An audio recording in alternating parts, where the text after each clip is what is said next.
नमस्कार, आप देख रहे हैं दैनिक ट्रिब्यून और मैं हूं भगवत सिंह। आज हम बात करेंगे कैंसर पर। आज वर्ल्ड कैंसर डे है, इसको लेकर पीजीआई में सिंपोजियम चल रहा है। हमारे साथ खास बातचीत के लिए डॉक्टर पंकज मल्होत्रा, उनसे पूछते हैं। सर, कैंसर की अगर हम बात करें तो आम लोग डर जाते हैं। आज की अगर हम सिचुएशन में बात करें, काफ़ी रिसर्च भी हुई है और काफ़ी दवाइयाँ भी आ गई हैं। कैंसर कितना क्योर हुआ है और आज प्रेजेंटली सिचुएशन कैसी है? सो वर्ल्ड कैंसर डे जो है वो इसीलिए ही मनाया जाता है कि हम जो है आम पब्लिक को बताना चाहते हैं कि जो कैंसर एक पहले ड्रेडेड वर्ड माना जाता था, अब ये ड्रेडेड नहीं है।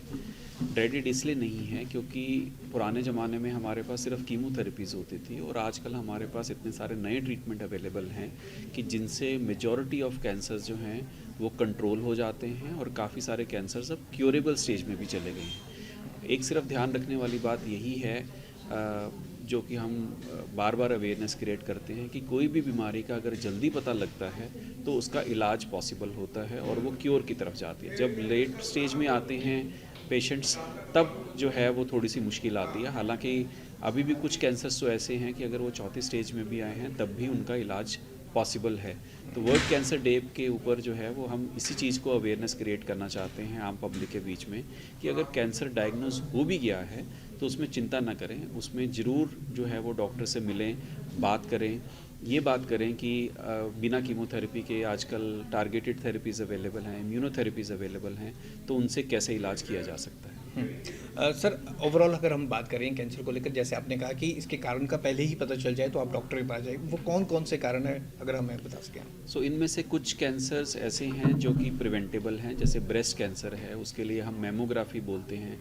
ब्रेस्ट कैंसर मैं इसलिए बात कर रहा हूँ क्योंकि सबसे कॉमनेस्ट टाइप ऑफ कैंसर बनता जा रहा है लेडीज़ में, खासकर यंग लेडीज़ में। तो उसके लिए जो है एक अवेयरनेस क्रिएट होनी ज़रूरी है और सिंपल एक टेस्ट मेमोग्राफी जो कि एक्सरे टाइप से ही है, उसी से ही वो पता लग जाता है। साल 2 साल में एक बार हम कहते हैं करने के लिए।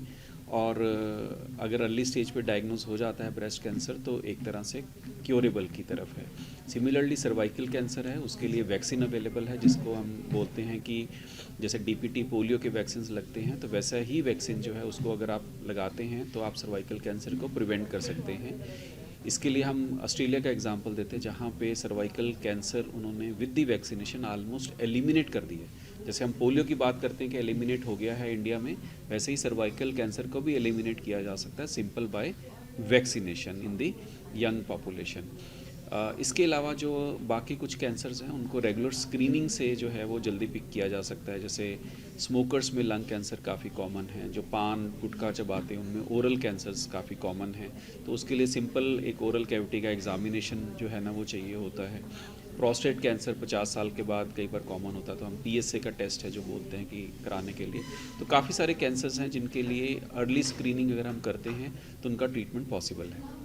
एक सर, मैं रिसर्च पे आऊँगा। आपने एक रिसर्च भी की थी जिसका काफ़ी बेनिफिट भी हो रहा है क्योंकि वो कॉस्टली आती थी मेडिसिन। इस रिसर्च में आपने क्या किया? एक जो कैंसर की हम बात करना चाहते हैं वो एक ब्लड कैंसर है जिसको एक्यूट प्रोमाइलोसिटिक ल्यूकीमिया बोलते हैं। ये एक्यूट माइल्ड ल्यूकीमिया का एक M3 वेरिएंट है। इसमें पहले कीमोथेरेपी यूज़ होती थी और काफ़ी पेशेंट्स जो है ना हम बचा नहीं पाते थे, लेकिन अब जो है वो हम इसके लिए सिंपल एक मेटल यूज़ करते हैं और एक वाइटामिन का यूज़ करते हैं। इन दोनों के कॉम्बिनेशन से इसमें ऑलमोस्ट मोर देन 90% पेशेंट जो हैं वो क्योर हो रहे हैं बिना कीमोथेरेपी के। और ये रिसर्च हमने एक ब्रिटिश जर्नल ऑफ हेमेटोलॉजी में है, 250 पेशेंट्स का over a period of 10-12 years जो PGI में हमने किया है उसको हमने पब्लिश भी किया है। और इसकी अवेयरनेस हम इसलिए क्रिएट करना चाहते हैं क्योंकि अगर ये जल्दी आ जाते हैं पेशेंट्स, हम जल्दी दवाई शुरू कर पाएँ तो ये पेशेंट्स ऑलमोस्ट क्योरेबल हैं। इसके अलावा क्रॉनिक माइल्ड ल्यूकीमिया है जिसके लिए पहले सिर्फ एक बोन मैरो ट्रांसप्लांट ही इलाज होता था, लेकिन आजकल टारगेटेड थेरेपी अवेलेबल है जिसको हम इमाटिनिब के नाम से कहते हैं। अगर वो पेशेंट रेगुलर खा रहा है और रेगुलर चेकअप करा रहा है तो नॉर्मल लाइफ है उसकी। एक सर, इसके लेके मेडिसिन की अगर हम बात करें, इलाज, क्योंकि दवाइयाँ काफ़ी महंगी थी, क्या उनमें सुधार हुआ है? जैसे अभी देखने को मिला है कि बजट में भी 17 दवाइयाँ केंद्र सरकार ने सस्ती की हैं, तो इससे फ़र्क पड़ेगा? बिल्कुल फ़र्क पड़ेगा क्योंकि काफ़ी सारी, जैसे मैंने कि बताया कि बहुत सारी एडवांसमेंट्स हो रही हैं और ख़ासकर टारगेटेड थेरेपीज़, इम्यूनोथेरेपीज़ जो नई आ रही हैं वो कॉस्टली हैं, तो कुछ पेशेंट्स अभी भी वो ले नहीं पाते बिकॉज ऑफ द कॉस्ट। तो I think we welcome this step by the government जहाँ पे उन्होंने एक्साइज ड्यूटी को कम किया है, तो जिसका मतलब ये है कि जो number of patients who can by this medicine, afford this medicine will be more, और हम ज़्यादा पेशेंट्स को क्योर की तरफ ले जा सकते हैं। तो वर्ल्ड कैंसर डे पे हमने खास बातचीत की डॉक्टर पंकज मल्होत्रा से, जिन्होंने पूरी जानकारी इस बारे में दी और ये भी कहा है अगर कैंसर किसी को हो जाए तो घबराएं ना, इसका प्रॉपर इलाज कराएं, डॉक्टर के पास जाएं तो इसका इलाज हो सकता है। द ट्रिब्यून के लिए भगवत सिंह की रिपोर्ट।